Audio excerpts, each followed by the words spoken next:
میں چاہتی ہوں کہ آج ساحرہ سے آپ کی ملاقات کروا دوں۔ ریلی؟ انہوں نے بہت خوش ہو کر پوچھا۔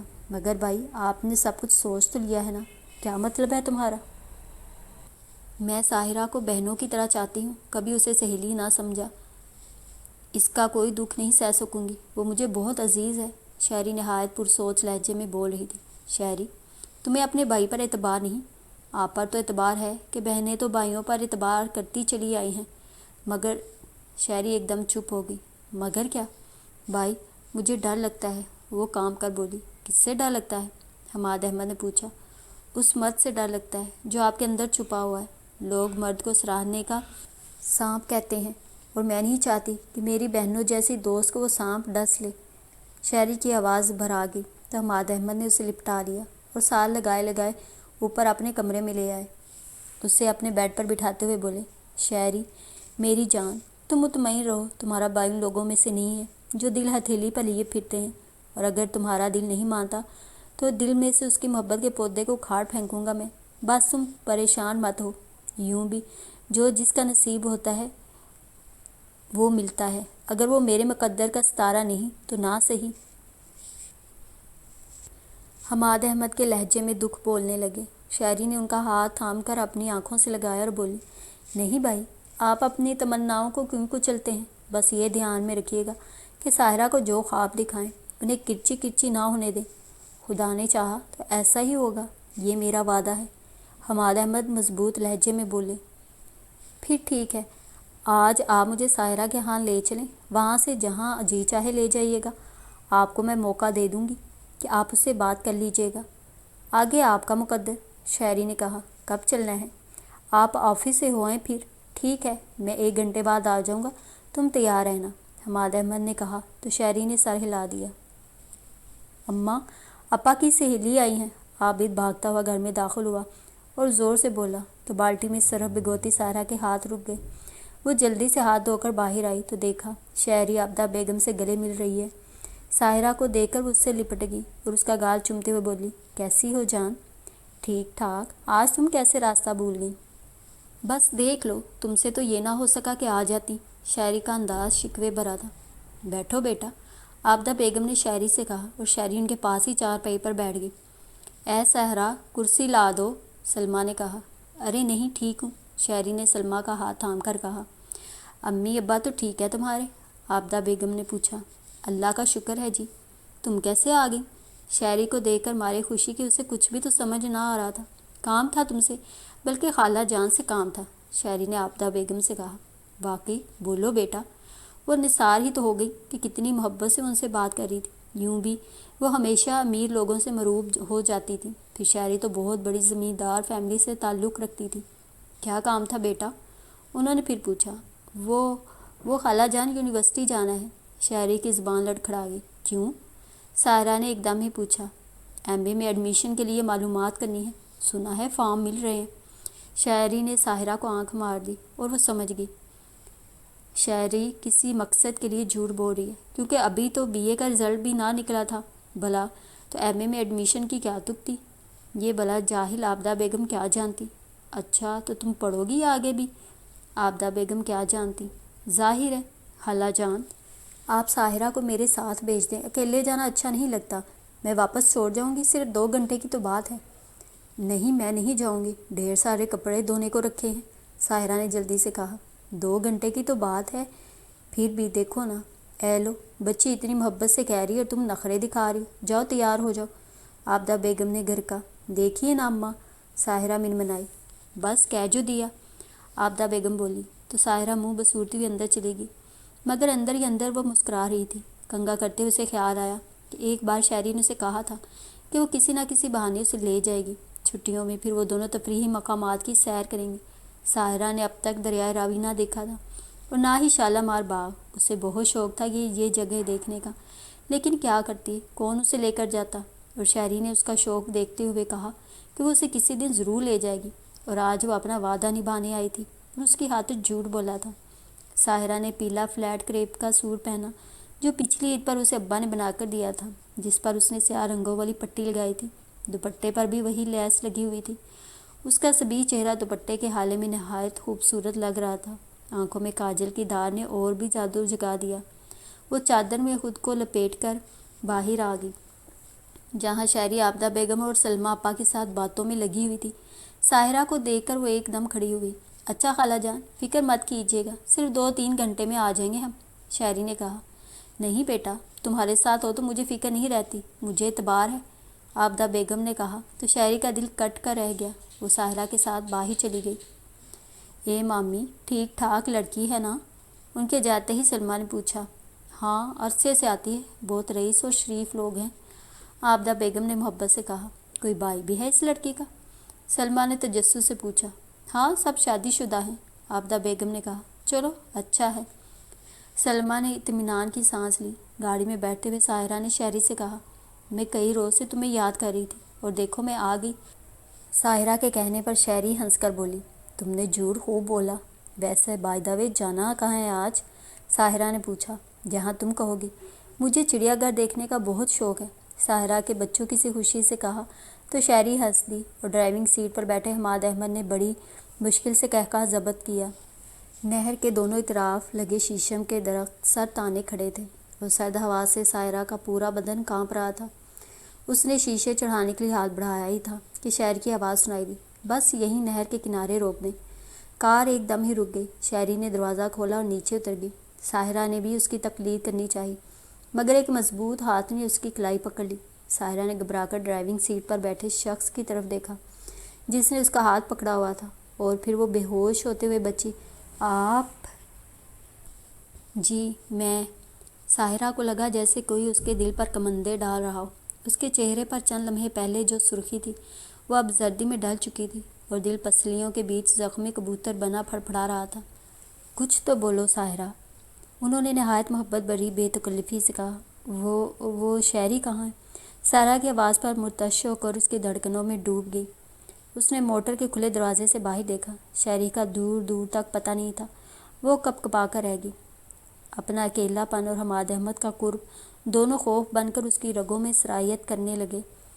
اس کا غائب ہونا ہمارے منصوبے میں شامل تھا، انہوں نے اسے شیشم کے درختوں پر نظریں جمائے دے کر کہا۔ منصوبہ؟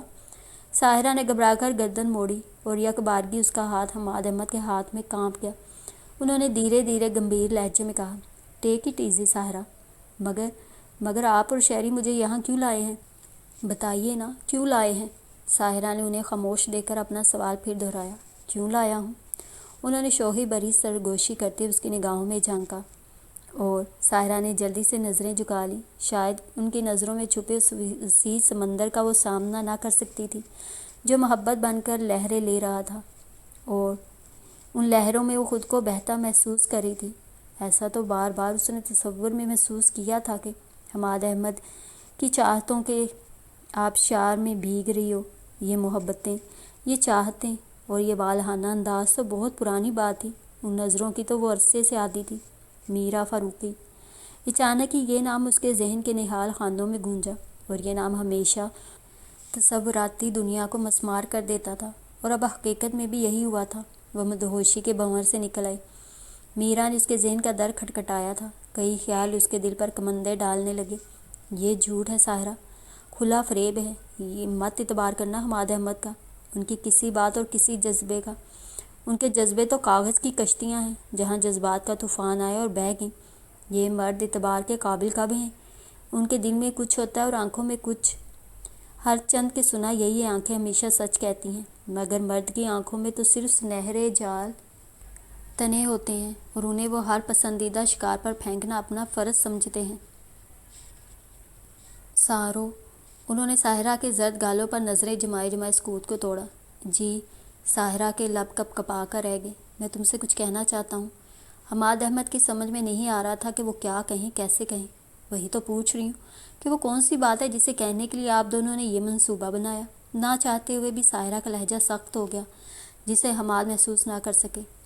اپنے دکھ مجھے دے دو سارو، انہوں نے گزرتے لمحوں کو اوک میں لیتے ہوئے بمشکل تمام کہہ دیا۔ میں سمجھی نہیں۔ ساحرہ نے کانپتی ہوئی حیران نظروں سے انہیں دیکھا۔ میں لاگ لپٹ کا قائل نہیں ہوں سارہ۔ حماد احمد ایک دم ہی سنجیدہ ہو گئے۔ اور نہ ہی مجھے لچھے دار گفتگو آتی ہے۔ میں ایک سیدھا سادہ سا بندہ ہوں۔ ان کے آخری الفاظ پر بے اختیار ساحرہ کے لبوں پر مسکراہٹ آ گئی۔ یہ تھا سیدھا سادہ بندہ جس نے عرصے سے اس کے دل پر کمند ڈال رکھی تھی۔ حماد احمد اس کے مسکراتے لبوں کو نظر انداز کرتے ہوئے بولے، جو میں چاہتا ہوں کر گزرتا ہوں، اور مجھے یہ کہنے میں کوئی آر نہیں کہ تم میرے دل کی اولین تمنا ہو۔ یہ میری شدید ترین خواہش ہے کہ تمہیں اپنا لوں۔ حماد کی اس بات پر ساحرہ کے مسکراتے لب بھیج گئے، ہتھیلیاں پسیج گئیں اور آنکھوں میں حیرت کی لہر دوڑ گئی۔ وہ اس کی حیرت دور کرنے کو گویا ہوئے، آسان لفظوں میں بتا دوں کہ میں تم سے شادی کرنا چاہتا ہوں۔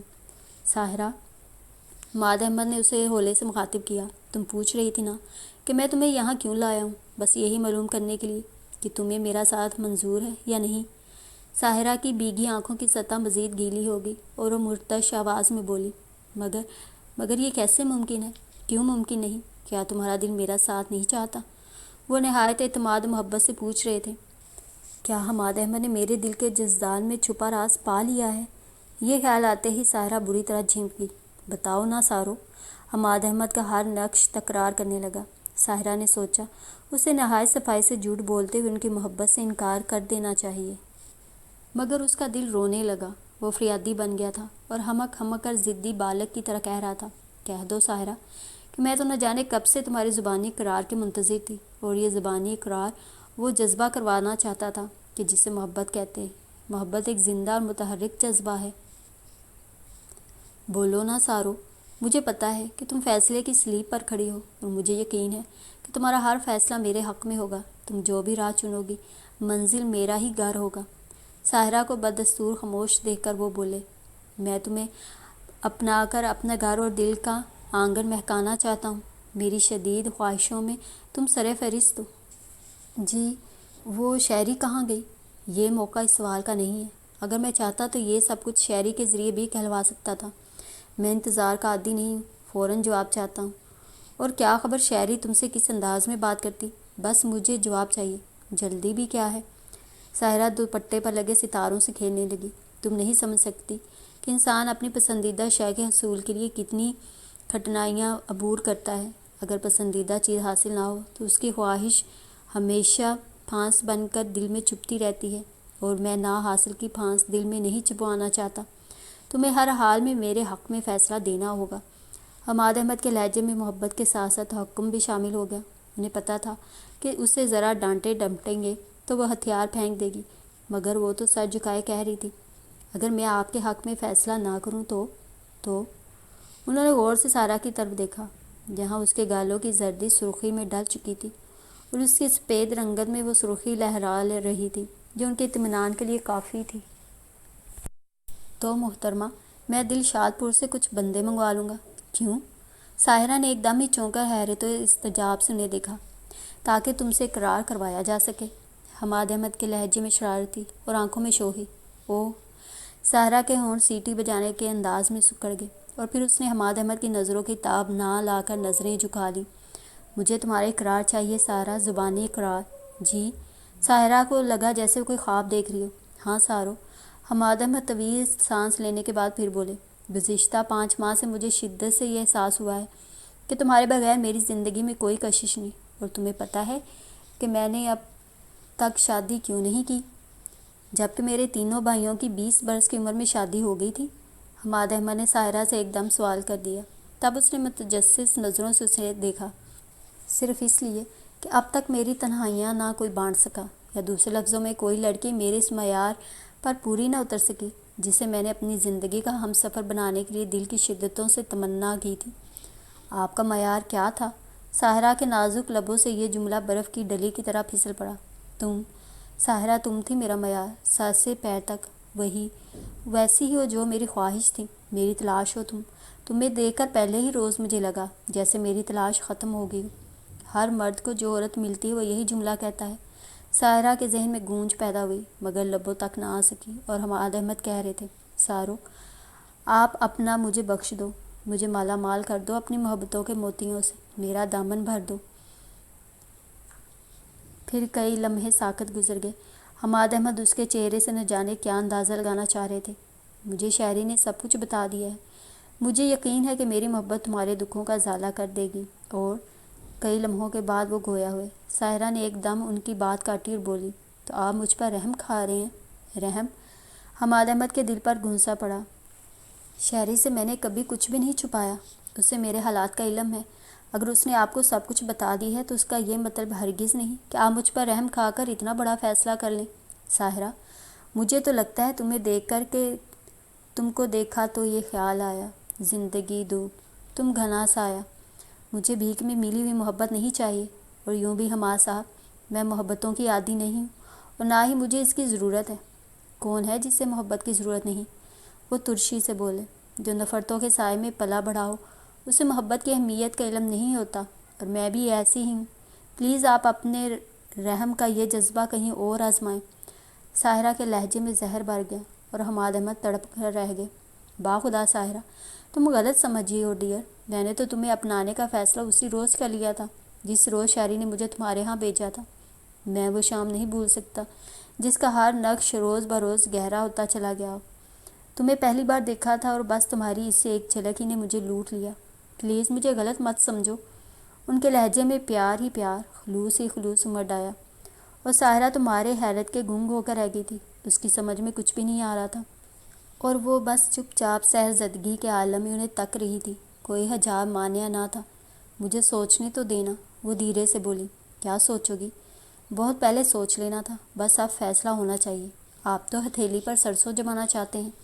ساحرہ کی آواز میں انہوں نے پہلی بار کھنک محسوس کی تھی۔ انہیں لگا جیسے آواز پرندوں کی چہکار گونج اٹھی۔ کتنے ہی لمحوں کے لیے وہ سرشار ہو گئے اور اسی سرخوشی کے عالم میں بولے، تم بتاؤ کہ کیا تمہارا دل یہ سب نہیں چاہ رہا جو میں نے کہا؟ دل کا کیا ہے حماد صاحب، یہ تو نادان ہے، بہت کچھ چاہتا ہے۔ کبھی چاند کو پانے کے لیے مچلتا ہے، کبھی دھنک کو چھونے کے لیے تڑپ اٹھتا ہے۔ اب ہم اس کی ہر خواہش تو پوری، مگر یہ تو چاند کو پانے کی خواہش نہیں ہے نا۔ وہ اس کی بات کاٹ کر بولے، آپ کو کیا پتہ؟ ساحرہ نے چہرے پر آئے بالوں کو ہاتھوں سے پرے کیا۔ اس کے لہجے میں جو سوز تھا، دکھ تھا، اس لیے حماد احمد کا دل چیر دیا۔ میں آپ سے اتنی دور ہوں جتنی کہ دھرتی آکاش سے۔ حماد اس کی بات پر مسکرائے بغیر نہ رہ سکے۔ لیکن میں آکاش تو نہیں ہوں جس تک تمہاری پہنچ نہیں ہے، میں تو اس دھرتی کا معمولی ذرہ ہوں۔ یہ تو آپ کثرِ نفسی سے کام لے رہے ہیں، بس ہاتھ بڑھاؤ اور پا لو۔ میرا یہ مقصد نہیں تھا جو آپ سمجھے ہیں، وہ گڑبڑا کر بولی۔ ان کے اس جملے پر ساحرہ کو احساس ہوا تھا کہ وہ انجانے میں کیا کہہ بیٹھی ہے۔ اب بات مت پلٹو، حماد احمد نے کہا، بس میں تم سے جلد از جلد شادی کرنا چاہتا ہوں۔ انہوں نے حتمی فیصلہ سنا دیا۔ ان کی آنکھوں، ان کے لہجے میں ایک ہی تقاضا تھا، ایک ہی خواہش تھی، ساحرہ کو پانے کی خواہش۔ ان کی خواہش جان کر ساحرہ کے اندر عجیب سا نشہ دوڑنے لگا۔ حماد احمد کا یہ انداز ساحرہ کے اندر ہی اندر اترتا چلا جا رہا تھا۔ جواب دو، بہت جلد تمہیں اپنانا چاہتا ہوں۔ مجھے پتہ ہے کہ ایک لمحہ کی بھی دیر کی تو تمہیں کھو بیٹھوں گا، اور میں اپنی محبت کو کھونے کا عذاب نہیں جھیل سکتا۔ حماد احمد کے لہجے میں بے قراریاں اور شدتیں رقم ہو گئیں۔ سنا ہے کہ شادی محبت کی موت ہوتی ہے۔ ساحرہ کی آنکھیں موتیوں کی طرح چمک رہی تھیں۔ کیا بکواس چیز پڑتی رہتی ہو، شادی تو محبت کی معراج ہوتی ہے۔ میری سمجھ میں تو کچھ نہیں آ رہا۔ میری بن جاؤ تو سب کچھ سمجھا دوں گا۔ پھر وہ جذباتی ہونے لگے۔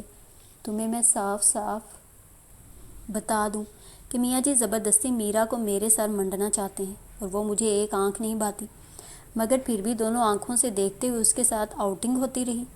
ان کے خاموش ہوتے ہی ساحرہ نے زیر لب مسکراہٹ کے ساتھ کہا، تمہیں کس نے بتایا؟ حماد احمد نے حیرانگی سے پوچھا۔ ایسی باتیں چھپی نہیں رہتی، بس مجھے پتہ ہے۔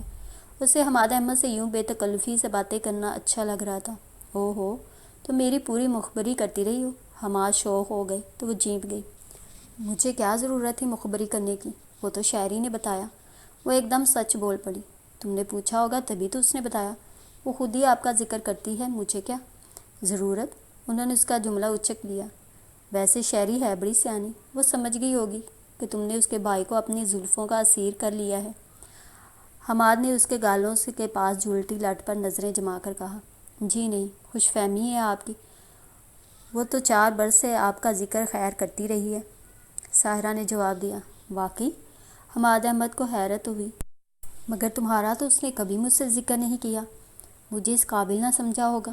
وہ مسکرائی، میری بے وقوف ہے، حالانکہ تمہارا ہی ذکر کرتی تو آج اسے پتہ ہوگا کہ اس کا بھائی دل پھینک ہے تبھی۔ حماد احمد کو اس کی بات اچھی لگی۔ محترمہ، ایسی بات ہوتی نا تو حماد احمد خان اب تک کسی کے ساتھ بن چکے ہوتے، اور 2-4 بچوں کے ابا میاں تو ضرور ہی ہوتے۔ سچی؟ سارا ہنس دی، پھر ایک دم ہی ہونٹ بھینچ لیے۔ بھلا اس طرح وہ کب ہنسی تھی؟ اسے تو اپنی ہنسی بھی عجیب سی پرائی پرائی سی لگ رہی تھی۔ ایک دم ہی خوف کی چادر اس نے اوڑھ لی۔ ہنسو ہنسو ساحرہ، بہت اچھی لگ رہی ہو، حماد احمد بولے۔ مجھے ڈر لگ رہا ہے میرے ہوتے ہوئے، پلیز چلیں۔ ساحرہ باقاعدہ کانپ رہی تھی۔ کیا ہوا ہے ایک دم تمہیں؟ بہت دیر ہو گئی ہے، اماں مار ڈالیں گی۔ مت ڈرا کرو، ہمت رکھو، بہادر بنو۔ نہیں، اگر بہادر نہ بنی تو یہ دنیا تمہیں کچل ڈالے گی۔ پہلے کون سی بچی ہوئی ہوں؟ ساحرہ کے لہجے میں دکھ بولنے لگے۔ پلیز چلیے، شہری کو بلائیے۔ وہ رو دینے کو تھی، تبھی حماد احمد نے شہری کو آواز دی، جو ان لوگوں سے تھوڑے سے فاصلے پر نہر کے پانی میں پاؤں ڈالے بیٹھی تھی۔ حماد کی آواز دینے پر وہ ایک دم ہی اٹھ کھڑی ہوئی۔ اپنی حالت پر قابو پاؤ ساحرہ، یہ نہ ہو کہ شہری سمجھے میں نے کچھ کہا ہے۔ وہ بولے۔ ابھی آپ نے کچھ کہا ہی نہیں۔ ساحرہ کا لہجہ شکایت آمیز تھا۔ اگر کوئی زیادتی ہو گئی ہے تو سوری، ویسے سارو، کسی کو چاہنا جرم تو نہیں نا، مگر آپ نے چاہت کے لیے ایک غلط لڑکی کا انتخاب کیا ہے۔ میرے جذبے اتنے پاک ہیں کہ وہ کسی غلط لڑکی کے لیے نہیں مچل سکتے۔ حماد یقین سے بولے۔ تبھی شہرزاد آ گئی۔ فارغ؟ لہجے میں شوق چہکار تھی۔ ابھی تو بات ہی نہیں ہوئی۔ حماد احمد نے شوخی سے شہری کو دیکھا اور شہری نے ساحرہ کو، جو بڑی خشمگین نظروں سے اسے گھور رہی تھی۔ شہری اس کے ساتھ ہی بیٹھی اور اس کے گلے میں بازو ڈال کر اس کے کندھے پر سر رکھ کر بولی، سوری سارو جی، تمہیں تو پتہ ہے بھائی مجھے بہت پیارے ہیں، اور تم بھی۔ پہلے یہ فیصلہ کرو کہ تمہیں ہم دونوں میں سے زیادہ کون پیارا ہے۔ حماد احمد نے شہری کے سر پر چپت لگائی تو اس نے ساحرہ کے کندھے سے سر اٹھا کر بھائی کو دیکھا۔ اس کی آنکھوں میں بھائی کی محبت مشعلوں کی طرح جل رہی تھی۔ بولی، جس طرح گلاب کی ہر قسم ہی دل کو بھاتی ہے، آنکھوں کو ٹھنڈک بخشتی ہے، اسی طرح جو پیارے لوگ ہوں ان میں کبھی تفریق نہیں کی جا سکتی۔ تبھی تو میں چاہتی ہوں کہ میرے پیارے ایک ہو جائیں، اور مجھے یقین ہے سارو کہ تمہیں حماد بھائی برے نہیں لگتے ہیں نا؟ وہ ساحرہ سے ایک دم ہی مخاطب ہو گئی۔ مجھے نہیں پتہ۔ وہ خام خواہ انگلیاں چٹکانے لگی۔